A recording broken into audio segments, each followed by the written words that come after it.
Hi everyone, I'm bringing you a short video today on the benefits of having a self-care practice and how to implement this practice into your life. So self-care can mean so many different things to different people. I suppose that is the goal of today's video, is that you will be able to identify what those things are for you. So for some people, they may need a lot of relaxation and winding down time based on, their job and maybe their home life. I find a lot of parents need to wind down after a busy day.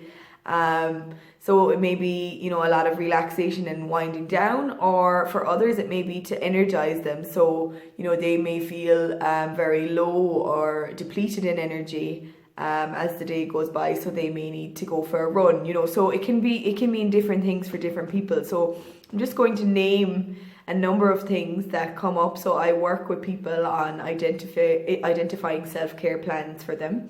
So some of the things that would come up would be, as I mentioned, to go for a run or a walk, to be in nature, to read, to write, to paint, to draw, to do a puzzle, to do some mindful colouring, to kick a ball outside off the wall, to hit a ball off the wall with a hurley. It could be to take a relaxing bath, to listen to calming music, to do some yoga. If you've seen some of the videos I've shared, you can check those out. To do some meditation, to maybe dance, to sing, to play music. It may be to ask for help, to just say to somebody, could you really help me with this evening? I'm struggling with this. It may be to get all the laundry done that has been piled up for a week or two, so that'll help to create a bit of headspace in your head. And I suppose the important thing is that on different days, you will need different things. So, that's just a number of things there that I've mentioned. It can be so many more things for you. There's absolutely no wrong answer, as long as it's coming from a place of taking care of you and solely you. That is the key to self-care. It has to be just for you. It may involve another person, for example, if it's to play a game of tennis or to poke around a ball, it may involve someone else, but it's the purpose of you doing it is to, uplift you and bring a bit of quality to your day. And it's the oxygen mask, I suppose, in a plane example, is very fitting here. If you've ever travelled abroad, you would have heard on the plane, the air hostess is saying that if oxygen masks drop from the roof, to, put on your own mask before putting on any children's masks. And it's the same here with self-care. If we, do not take care of ourselves, do not allow ourselves to rest, unwind, or equally, as I said, re-energize ourselves, we will have nothing left to give. And then we're of no benefit to anybody, so to anyone we're taking care of or like to spend time with. If we're depleted or, maybe irritable as a result of giving and doing so much for others, then, we're no good to anyone. So it's really, really important that we give this time to ourselves. And, you may find then that you actually have more space and time for others after giving this time for yourself. So I won't put a time on it, because I'm very aware that, everybody's life is very different. But I would say a minimum of 10 to 15 minutes per day, where you just give this time solely for you.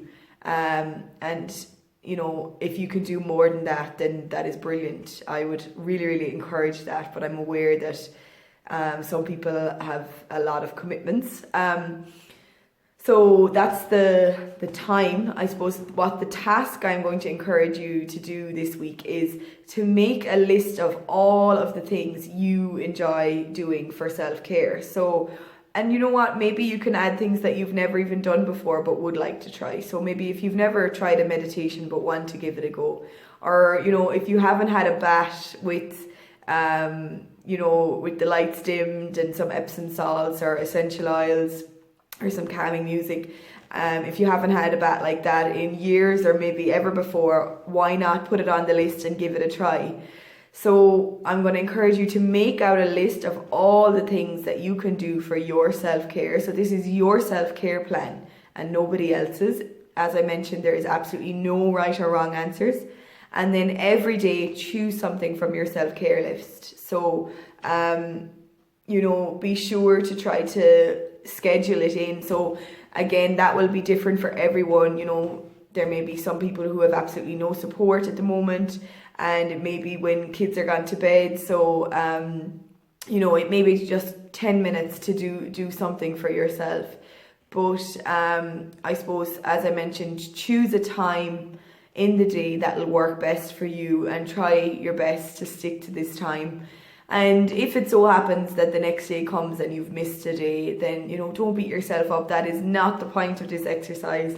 The point is that you, as I mentioned, replenish and, build yourself up, give yourself that time for yourself.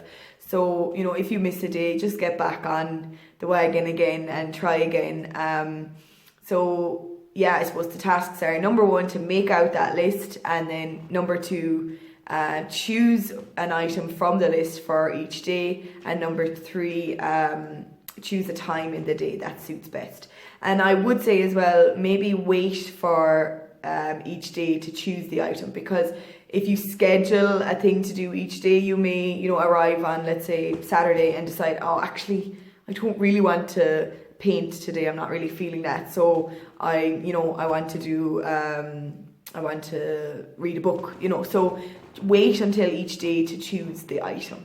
So I hope that is of benefit to you, and then equally to those around you, because when we are well, when we are at our best, then everybody else gets the best from us. So I hope that will be of benefit to you and those in your household and in your circle, and enjoy taking care of yourself and giving yourself this time. Okay, take care.